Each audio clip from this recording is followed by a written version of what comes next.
Hey, what it do, guys? This is the long-awaited character breakdown of JIHO. Now, JIHO for me has one of the saddest stories in Lookism, bro, because he's what could have been or what should have been. You know what I mean? He's a what if story. You know what I'm saying? He was mercilessly bullied for a long time, and the crazy thing about him is he didn't necessarily despise those people. He just wanted to be one of those people. He wanted to be the person bullying. You know what I'm saying? So normally you get somebody bullied and they just despise bullies. They don't want to be about that shit. You know what I'm saying? They don't want to be in that circumstance, in that situation. They don't want to live like that. Normally, that's what you get. But Jiho, he saw that and he was like, man, I want to be one of those niggas. I want to be a part of the Chad Club. I want to be cool too. You know what I'm saying? I want to get honeys too. You know what I'm saying? I want to beat up these nerds too. Even though I'm a nerd. You know what I'm saying? But I want to be with the cool kids. That's what Jiho was. And I suppose we should have seen his downfall from that. It clearly showed that he didn't have sympathy for people being bullied. He just didn't want it to be him. That's it. He didn't care if other people got bullied. He didn't care if other people got beaten. If he could stomp on that person with them, with the bullies, he would. And we saw that because as soon as our boy Zach stopped bullying him, Zach started trying to figure out how to make up for bullying him. He started taking advantage of other people. You know what I'm saying? He even started taking advantage of Zach. Zach saved his ass, but this boy was still mad. Like, you bullied me mercilessly. You did this to me, bro. You the reason why I'm like this, bro. You know what I'm saying? And to a degree, yeah, Zach definitely perpetrated that. But you can only blame somebody so much for an outcome. You know what I'm saying? Because he might have initially started a spark or started a fire, but you had every opportunity to stop that fire from engulfing you, from burning. You know what I'm saying? You could have jumped in the water. You could have did something about it. But you didn't. You know what I'm saying? Especially since the fire self-extinguished. The fire self-extinguished because Zach stopped bullying this man and Zach wanted to actually be this man's friend. Zach started protecting this man. You know what I'm saying? But this man had a big, massive chip on his shoulder. And he wanted to be the top dog. He wanted to be the elite. And he got so jealous and so power hungry that he pushed the one person that never treated him like shit. The one person that got other people to stop bullying him. The one person that tried to take him, not under his wing, but like beside him. Like stand beside me as an equal. Daniel. He took this man and shoved him out a window. And tried to kill this man. We knew he was gone, but we didn't think it was that bad, bro. We didn't think it was that bad. See, Juke did the exact opposite. Juke took all that negative energy and released it in a positive way with his raps and is becoming a top tier talent out here. You know what I'm saying? Not Jiho. Jiho gave up a long time ago. Maybe even before Zach. Jiho decided that he wants to be a part of that circle. He doesn't want to stand up against it at all. And I think that's what makes his character so interesting. That's what makes his downfall so interesting. We kind of saw it coming, but he was one of the side characters, the nice characters-ish. You know what I mean? But if you saw it, every opportunity he had to put other people down, he did it.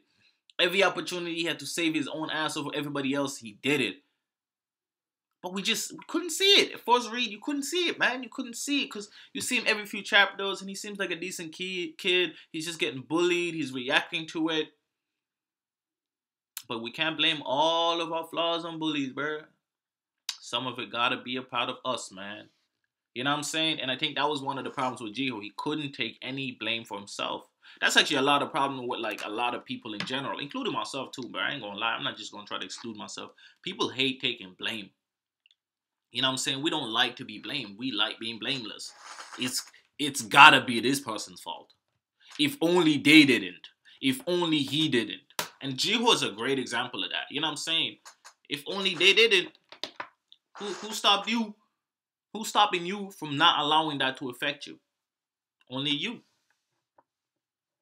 You know what I'm saying? The only person stopping you from progressing or stopping you from getting over things is you. Sometimes it ain't easy, don't get me wrong. I mean, this man was bullied. Mercilessly-ish.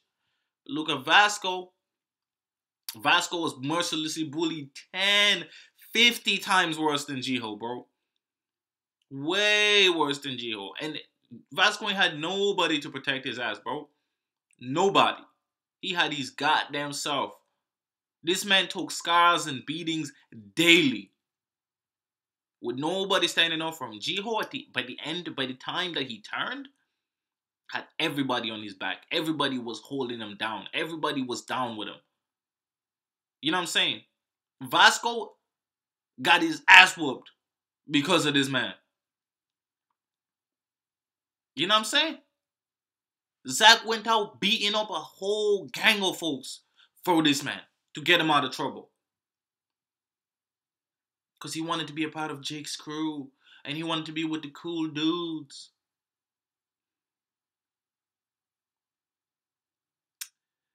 It's unfortunate, man. It's unfortunate. But I like how realistic it is. Because sometimes the people we try to save are the ones that turn out to be the worst guys, man. You know what I'm saying? So flash forwards, he shoves Daniel out the window because he's jealous. He's jealous that Daniel is so attractive. He's jealous that Daniel is so strong. He's jealous that Daniel didn't have the same problems as he did. Heck, he was even jealous of Duke for jumping, for literally working his ass out of that circumstance. He was laughing at Duke when Duke was doing the show online and trying to rap and trying to get his name out there. He was laughing at him, bro. He was not supportive. That's crazy, bro. But he went out, shoved Daniel out that window, almost tried to kill this man out of jealousy. He thought, if I get him out of the way, all the attention will be on me. I want all the limelight. I want all of that for myself. And we should have known, again, we should have knew this man was selfish from the jump. We should have knew how he was reacting to things. Just little details. That's why I like rereading things sometimes. Or just looking back at characters sometimes. Because you really get to see the nuances. You know what I'm saying? You really get to see the little details that like, oh, damn. The author did give us details. This wasn't out of nowhere. The author been showing us that this man is not on a journey of redemption. This man, he's on a back journey, bro. He's on a journey of just negative shit, bro. Then he goes to jail from his own actions, bro. And we thinking maybe this is what he needed. A lot of us still had hope. Somehow. I don't know how. A lot of us still had hope that he can be saved. He can definitely be saved. He must be able to be saved, right? He's JIHO, man. He's a little bit of a dickhead, but come on, he's JIHO, man. He wanted the gang, bro. He wanted the first few characters we meet, bro. You know what I'm saying? He wanted the nerds, bro. Unfortunately, that wasn't it. That wasn't JIHO's own plan for himself. Was not that shit, bro. He pulls up to jail, bro, and he's, you know, he's a conniving little shit, bro. Like, and I like, genuinely, he's a conniving little shit. Like, he literally will beg and scream just so that you don't hurt him. But if he has the opportunity to hurt you, oh boy, he gonna hurt you. Oh boy, he gonna hurt you. If he's with somebody tough next to him, he gonna act like he the bully. Off the cuff. Whenever he was with Zach, he started acting as if he's the one running shit now. To anybody below Zach, to anybody below him, like everybody's below him. He tried to stand on top and over people, not stand with people. He wanted to be the kingpin, or the one that hangs with the kingpin, because then he gets the power left over, power by association. That's the type of energy he was going for. But then he got too greedy. He realized, I want the power. Fuck power by association. I want the power. But he ain't got the gifts like these mans. He can't throw hands like these mans. He can't move like these mans. He's small. He's frail. He's weak. What can he do? Low motherfuckers in and betray him. And that's exactly what he did to Daniel. Daniel befriended him, protected him, defended this man, bro. Bro, niggas almost died for this man, bro. And that's what he did, bro. His parents gave him everything. He was rich, he was balling, he was living lavish. A little bit like Ali Wong, bro. He just wanted a lifestyle that just has no benefits, bro. Where is he now? In jail.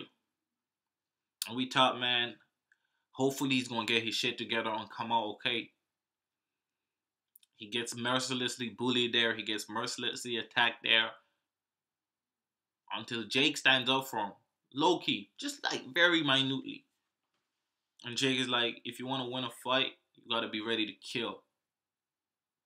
And this is when Jake was thinking of changing his own way. Because he's been a fair fighter all the time. But he can't beat this man Gun and Gook and Goon. Gook or Goon? Man, Gook. I'm going to just say Gook, man. Fuck all that.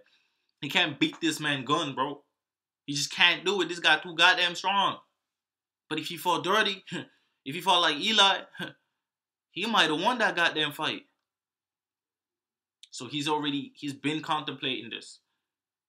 JIHO start biting niggas, start doing all type of crazy shit. Ready to kill mans, bro. Over time, he begins to accumulate power through fear. He kept getting himself put in the hole, bro. No matter, you fuck with him, or he just fucks with you for no goddamn reason. He'll stab you with a screwdriver, or he fucking bite your ear off. You do whatever it takes. You will fear this man. And when he comes out, you better not talk to him, or else he will do this again.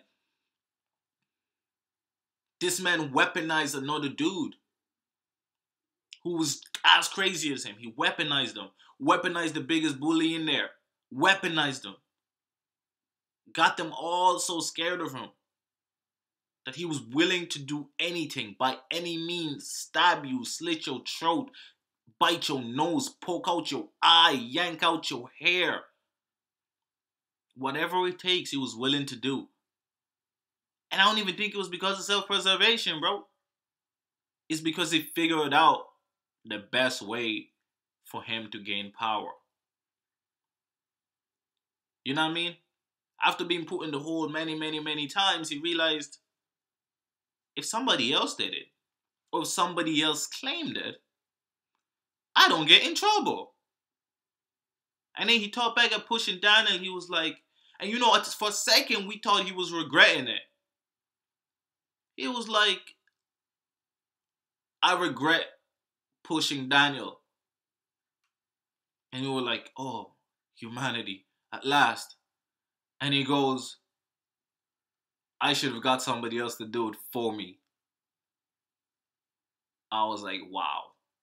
Ain't no turning back for this man. But god damn it, that's a sick ass character arc.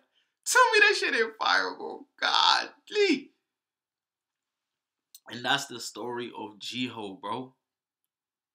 And then he managed to convince the man who convinced him that you gotta be willing to kill. My dude faked death or faked passing out until one last man was standing in that jail cell, bro. Got up and hit him from the back with a rock, bro. By any means necessary. This nigga was fucking bringing out his inner Malcolm X on some crazy shit, bro. This is JIHO. And he's a mad, mad motherfucker.